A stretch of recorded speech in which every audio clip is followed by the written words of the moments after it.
Hi everyone, my name is Grant, and today we're going to be looking at WebRTC, more specifically a security review of how safe it is. First, I want to start us off with this quote.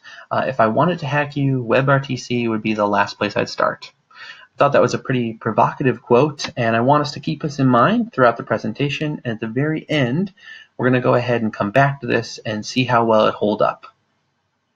So without further ado, let's go ahead and dive on in. So today's overview, we're going to be looking at what is WebRTC, how does it work, the pros, cons, and current status in the market. We're also going to look at the security concerns individually and then review them. And lastly, we're going to go ahead and go back to that quote and see how all the evidence holds up. So first, what is WebRTC? So WebRTC stands for Web Real-Time Communications. As the name suggests, it's a technology that allows peer-to-peer communication between devices or browsers. It doesn't require any plugins, extensions, or add-ons to connect to peers and enable real-time communication. Now, looking at how does WebRTC work? Since WebRTC allows real-time communication or data sharing, it requires the actual local IP of the endpoints to connect. To communicate with another browser, the technology needs an RTCP peer connection. The technology passes through a Session Description Protocol, or SDP. However, due to the involvement of a firewall or an NAT traversal, the two peers cannot see each other's local IPs to connect. Here, the STUN, or Session Traversal Utilities for NAT, and the TURN, Traversal Using Relays Around NAT, servers help the peers get connected. Now, it's important to note that signaling is not built in, and signaling actually uses the Session Initiation Protocol over WebSockets, but more on that later. Just a simple example. So let's say browser 1 and browser 2 want to start a WebRTC communication.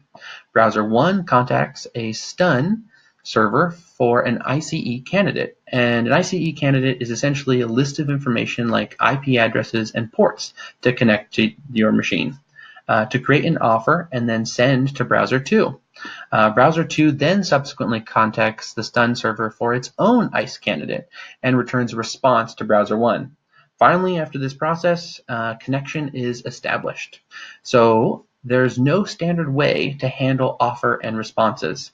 That's kind of the fun part for developers. They can do whatever they want with this here. So they can, sort of send these offer responses through text or email. I've even read some stories about doing this over Twitter or even writing sticky notes. But anything will really do as long as those are going back and forth. And remember to keep those somewhat safe and private, as they do have a lot of personal information in them.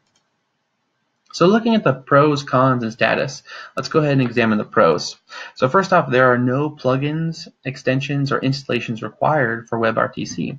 It's directly peer-to-peer and doesn't need a host to host its data. Encryption is enabled by default. It supports Windows and Mac. It's also supported on Chrome and Firefox browsers, which are some of the more popular ones. The cons is that there's no Safari or Internet Explorer support. There's limited iOS and Android mobile support. Scaling can be hard. Anything more than 8 persons, it's not really ideal. It can be a little choppy and doesn't do as well. There's a lack of community presence to sort of talk through these issues. And then lastly, it's heavy on power consumption, so it can really drain your battery. For the status, as of August 2017, WebRTC is in the mainstream user space, so people are talking and using it. But standardization is still constantly ongoing.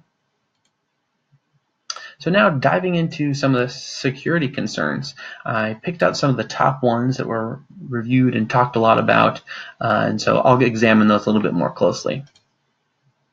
So first, let's go ahead and talk about the installation of malware and viruses. A prevalent issue with traditional desktop software is whether one can trust the application itself. Installation of a new software or plugin can potentially install malware or other undesirable software. WebRTC, however, is not a plugin, nor is there any installation process for any of its components. All underlying WebRTC technology is installed simply as a part of downloading a suitable WebRTC compatible browser, such as Chrome or Firefox. So now talking about security patches. So another related consideration in the patching of discovered security flaws in software. As with any software technology, it is entirely possible that future bugs or vulnerabilities will be discovered within WebRTC. As WebRTC components are offered as a part of a browser, they are likewise updated whenever the browser is updated, which on average is usually every 6 to 8 weeks. So now let's talk about hackers accessing or eavesdropping on these conversations. So the browser, of course, can access local resources, including your camera, microphone, and even files, which leads to the inevitable concern of web applications accessing a user's microphone and camera without their permission. WebRTC combats this by requiring the user to give explicit permissions for the camera or microphone to be used. It is not possible for a WebRTC application to arbitrarily gain access or operate either device. And additionally, such browsers like Chrome, as down below in the little picture, whenever a tab is running some sort of process, they actually have specific little icons that pop up to let you know this tab is playing audio, capturing something, or recording something.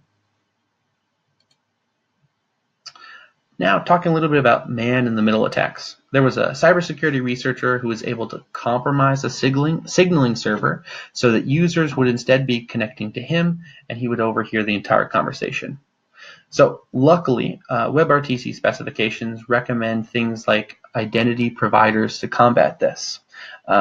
Such identity providers include OpenID, Browser ID, Federated Google Login, Facebook Connect, OAuth, WebFinger, and the list goes on. Essentially, these are a way to authenticate the user and their identity to make sure that there is no man in the middle and mitigate those types of attacks. Now let's go ahead and talk about encryption. Encryption is actually a mandatory feature of WebRTC and is enforced on all of its components, including the signaling mechanisms. WebRTC encrypts information using the Datagram Transport Layer Security, or DTLS. All data sent over the RTC data channel is secured through the DTLS. And of course, DTLS is a standardized protocol which is built into all browsers that support WebRTC, and is one protocol consistently used in web browsers, email, and VoIP platforms to encrypt information. Now let's go ahead and talk about VPN IP leaks. The WebRTC leak is actually a glitch that affects the Firefox and Chrome browsers on Windows. Therefore, if a user is behind a VPN and the VPN isn't WebRTC leak protected, then there's a glitch that may leak the user's real IP address. If the real IP address is leaked, the user would be exposed to government surveillance, ISP monitoring, hackers, and other cybersecurity criminals. However, luckily, there are some extensions for Chrome and Firefox, VPN alternatives, and browser settings that can actually prevent and insulate your browser from this weakness. So now let's go ahead and go over the review. So cybersecurity, the good. By default, WebRTC is encrypted. It's getting updated every 6 to 8 weeks. It requires sites using to run over the HTTPS instead of HTTP. It has explicit permission mechanisms around accessing the camera and microphone. It's got stricter permission mechanisms around screen sharing, and due to the inherent nature of being a part of a user's browser, means that security is always prioritized. The bad. So the vulnerability, essentially known as the WebRTC leak, enables websites to see the real IP address of users while using a VPN. If recommendations from the WebRTC specs are ignored, like using identity providers, and are not implemented, users can be susceptible to the man-in-the-middle attacks. As the signaling protocol is not defined by WebRTC, the mechanism for encryption depends on the signaling protocol itself. Thus, certain avenues that developers can choose with their WebRTC app can be safer than others. So let's go ahead and bring it back full circle to the quote that I had earlier mentioned. If I wanted to hack you, WebRTC would be the last place I'd start. And I think it's important to note that overall, WebRTC seems to be a very insulated and safe protocol to use. WebRTC's versatile and capable APIs give developers the chance to build real-time communication applications without requiring any plugins or downloads to run. If developers are security conscious by using identity providers, obeying the specs, creating a more robust community, generating chatter about security concerns, and use reputable and reliable signaling methods, the possibilities of this are endless. If all the previously mentions are met, WebRTC easily has the ability to revolutionize the industry, such as customer service, healthcare, community outreach, and so many more. Thank you so much for your time. Here's a copy of my reference. Thanks again.